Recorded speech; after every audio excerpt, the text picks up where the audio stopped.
What is up, guys? It's January 17. It's been a while.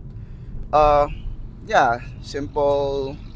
I'll do weekly vlog, at least weekly, para catch up tayo sa mga natutunan ko this week and something like that. It's Tuesday, by the way, and I just want to talk about something na napanood ko kay Ty Lopez.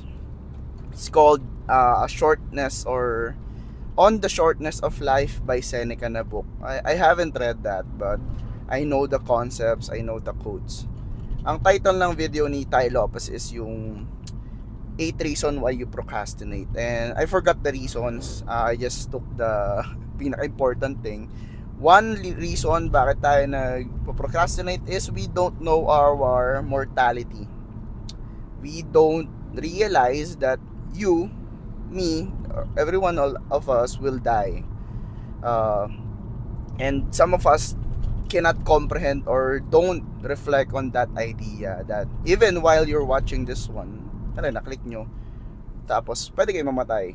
Yeah, it can happen, or while after this one or kinabukasan. And if you think na boss ramen, healthy ko naman ganun, wala naman akong bisyo, you can still die. I guess it's something na inevitable that you cannot cheat. For example, there's this guy na I forgot the name. I think Raymond something. Yung billionaire na he's cheating that by doing some optimal workout, vitamins. Mayaman siya. Meron siyang video kay Jesse James West, I think.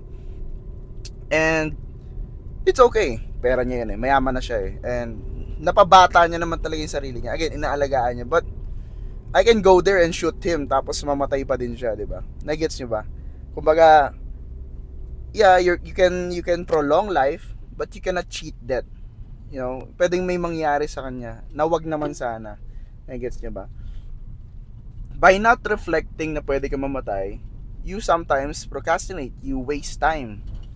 And bukod sa pera, time is one of the most valuable currency. May nag-comment nga doon sa video ko na I said about focus, that focus is one of the rare currency this time. If you haven't watched that, as it's just a quick video regarding that, why focus is very important in this era, since modern na blah, blah, blah, blah. Since again, time is used to create something. Same as focus. If you have focus, mas marami kang magagawa. Sabi niyo, hindi naman currency yung focus. Try mo mawalan ng focus, bro. Like, try nyo lang, guys. Huwag kayo mag-focus. Huwag nyo sayangin yung oras nyo. Tingnan natin kung yayaman kayo or magkakapera kayo. Kasi in working, you need time.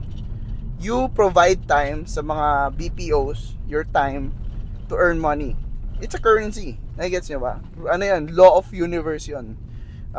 Whatever you provide, you receive. So, in the world of economy or pera, if wala kang value, you provide your time. If wala kang skill na mapoprovide, you provide your time. So, going back, if you don't know kung ano yung namamatay ka, then you will waste your time. Like, that's why andun nga nauso yung, hindi man nauso. That's why meron yung Greek saying yung, meron yung saying sa Greek na memento mori. It's called remember that you will die. And most people, ang kabaligtaran yun is remember to live.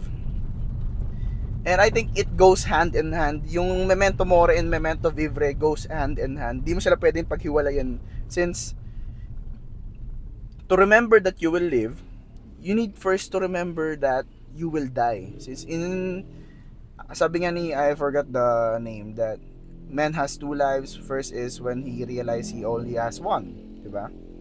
And if you will just remember to live, tapos di mo maalala, nga pala, pwede pala mamatay, then nagigets you will not live to the fullest if hindi mo alam na mamatay. That's why may endgame. I created a video about this one. So yeah, that's number one reason na nagpo-procrastinate ka. You don't know that you will die. So hindi mo vina-value yung life mo. Second reason kaya nagpo-procrastinate, again, hindi ko kabisado yung 8. Panoorin nyo na lang. But for me, ito lang yung pinaka takeaways ko kasi kumakain ako noon after nag-gym.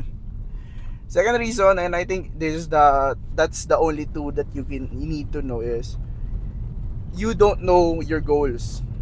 you don't know your goals. Hindi mo alam yung purpose mo sa buhay. Hindi mo alam kung bakit ka bumabangon.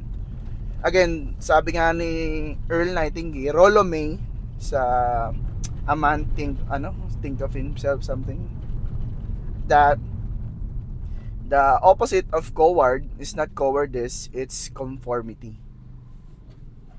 We conform sa society na gising, aral, trabaho, blah blah blah, die.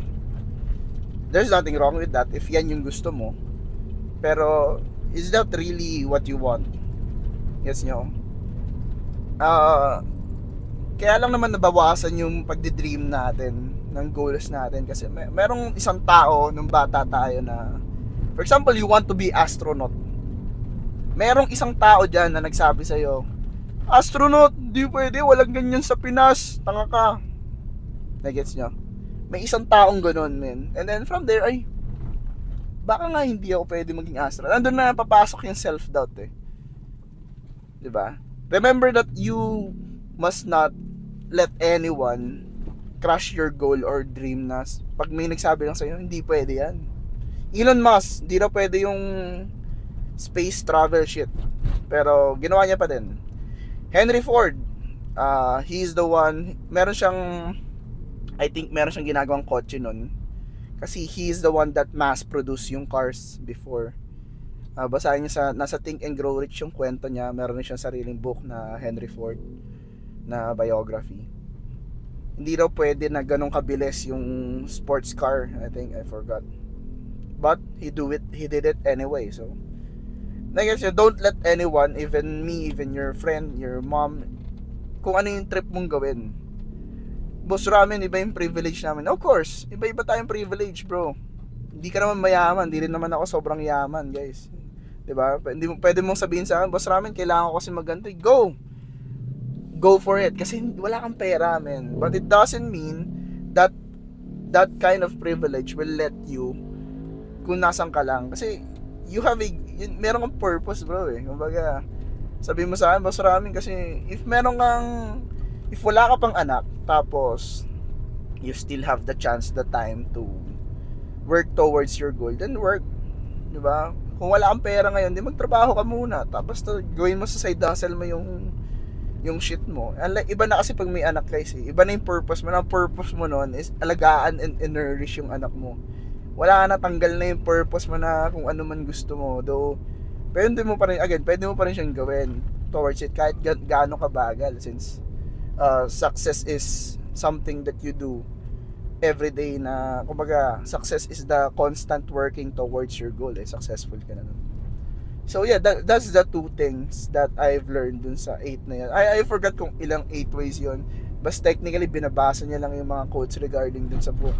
It's all about time, it's all about debt, management, goals. And ang pinaka tumatak sa akin sa lahat na yon is wala sa video. Nagulat lang ako na parang sabi nun sa comment section, I will now stop watching your videos, Tay, since I'm wasting my time watching all this. I'm wasting my time watching all self-help videos. I will now start taking actions.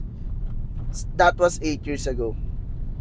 So if ikaw nanonood ka pa rin sa akin, thank you very much. I highly appreciate it, since I'm just a guy na nag-i-up. And for sure, manonood sa akin dito, nasa 30-ish lang.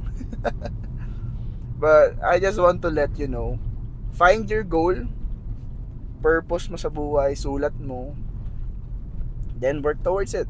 Start planning your time towards that goal. For example, for me, I have many shits na ginagawa. So I allot time for content creation. This one, I allot time for gym later after ng school, powerlifting ako. I allot my time for reading. May dala akong books dito for galing kay Trading in the Zone nandun sa likod. And I allot my time sa trading, since I study trading pa din constantly kahit nagtanarunong na ako. I guess nyo, plan your day towards that certain goal. And if hindi mo malaman yung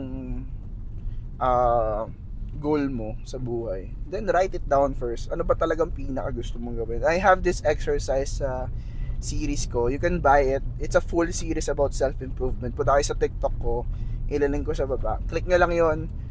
It's 100 pesos. It's about, may mga activities doon. If hindi nyo na siya nagustuhan, ibabalik yung pera nyo. It's 112 pesos lang naman po, text. Anong gagawin ko doon? Anyways, meron kasi akong nakitang video, kagabi lang, sinand sa akin ni Joseph. Sabi niya, 1 plus 1. Sabi ng kasama niya, 2. Alright, bilis diba? 1,332 plus 4,603. Yung lalaki naglag. O di mo alam. Anong una mong hingin? Ang sagot ko, calcu. Siyempre, calculator. Ang sabi ng lalaki, pen and paper. O nga naman. Pwede lang pen and paper. For example, lalaki yung calcu, di ba? So, you need pen and paper para i-solve yung problem mo. And this also applies sa utak natin, which is true. I've said it many times, that if you cannot think real clearly, you need to write it down, since napupuno ng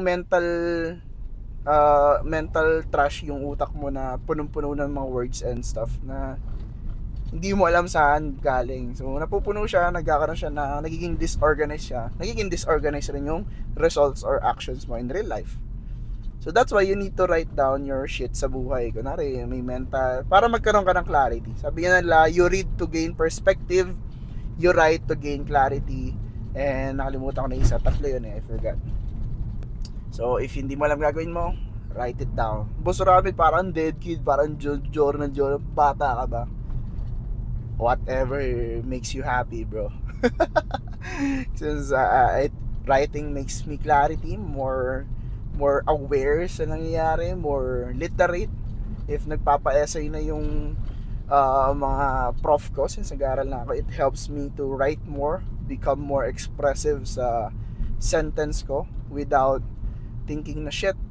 Before, pag nagpapa-sentence, shit, 10 sentences, blah blah blah.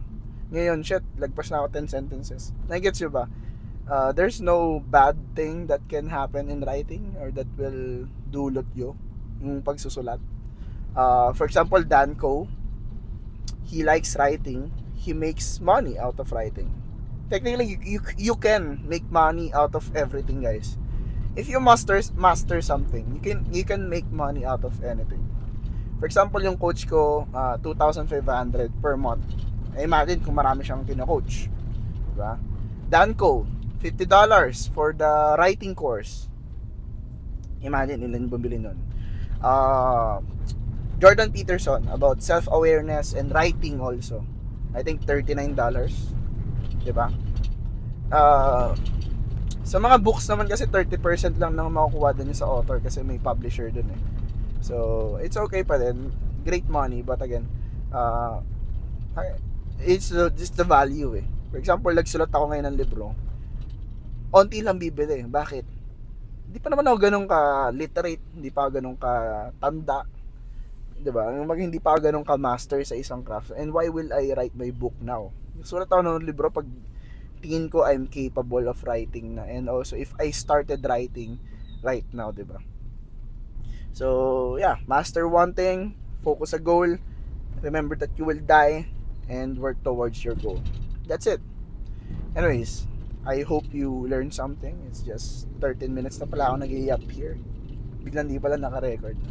Anyways, ano bang, di ko pa na-open yung daily Stoic for today. So, yeah. Read daily Stoic. Read Deep Work. Yan mga book recommendation natin today. Deep Work, Daily Stoic, Strangest Secret. It all applies dun sa sinasabi ko kanina. And also Discipline is Destiny. 3 books. So, 4 pala. Anyways, happy weekday everybody. Love you all. Peace. Bye-bye.